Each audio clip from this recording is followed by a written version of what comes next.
Alors que l'actu matère entre désastres planétaires, lois anti-avortement, entre Zemmour et les talibans, entre deux cyberharcèlements de chasseurs, pêcheurs, monarchistes, pétainistes, entre deux impunités d'agresseurs qui parfois reçoivent les honneurs sur la colline portée au nu, arnaque, illusion jamais perdue, bien en hauteur.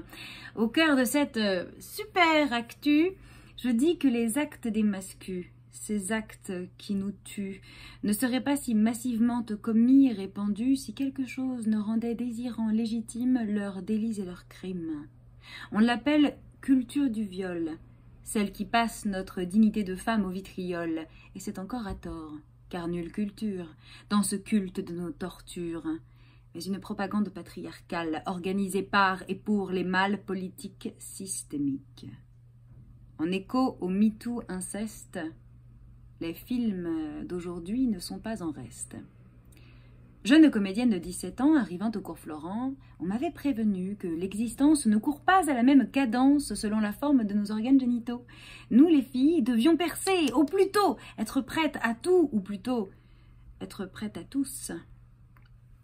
Et sous notre parfaite, fraîche frimousse contrôlée d'un corps presque transparent, l'aspect constant. Il fallait nous dépêcher, car nous allions périmer. Passer notre trentaine d'années, nous faner, nous défraîchir, tandis que, eux, ça les faisait rire, ces messieurs, resteraient dans la fleur de l'âge toute leur vie, étaleraient sans partage un charme masculin qui jamais ne flétrit. À près de 50 ans, on nous apprend qu'ils brillent au firmament, ces renards d'argent, ces silver fox, entre les sexes nuls équinoxes. À eux, le jour de gloire qui jamais ne finit, à nous, mes sœurs, la nuit, qui précoce tombe et nous plonge dans la tombe de l'oubli.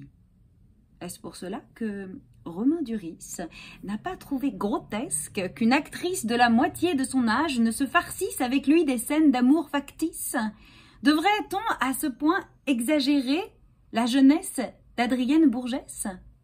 Est-ce pour que la tour se dresse? Gustave Eiffel avait déjà avec elle 12 ans d'écart dans la véritable histoire. Pourquoi en ajouter 10 de plus? Sous quel prétexte phallucieux? Ils cachent à nos yeux les reflets merveilleux du temps qui scintille brillant aux fourrures des renardes d'argent. Ils ont le pouvoir de nous faire croire que les preuves sur nos écorces de notre force, de notre indépendance, de la puissance que nous donne l'expérience, sont une laideur, une déchéance. Ces chemins qui tracent la vie sur nos peaux, plis et replis, nous seuls saurions en être enlaidis? S'ils ne peuvent plus nous utiliser comme outre à incuber leur foutre, on est bon à jeter? Moi, j'ai l'impression que la vie, au contraire, peut commencer. Je fais cette vidéo en l'honneur de mes grandes sœurs. Comédiennes de plus de 40, 50, 60, 70 et plus printemps, vous manquez à nos écrans. J'accuse les hommes puissants qui font leur propagande en bande organisée, sous prétexte de culture accaparée, de nous priver de notre passé comme de notre futur. Dynamitons le tunnel où ils engloutissent les comédiennes de 50 ans, qu'elles brillent à nos ciels stars, étoiles de nos firmaments, de manière proportionnelle. Une femme sur deux en France en vain attend de se voir représentée sur les écrans. Sans cela, nulle empathie. Ni pour celle qui vieillit, ni pour la jeune femme réduite à un objet de désir pour bite. Et in fine, dans ces écarts d'âge normalisés, dans les fictions banalisées, toujours au profit des testiculés, comme dans la haine de nos sœurs aînées, dans des insultes travaillées, comme je cite Greta Thunberg, ménopausée. Sandrine Rousseau, ma sœur, il ne voulait pas, mais il t'a à double titre complimenté. Ne sent-on pas là, en fond de toile planer, l'ombre de la pédocriminalité?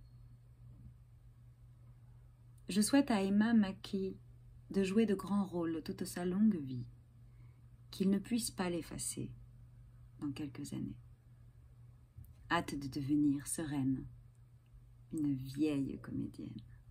Tiffany.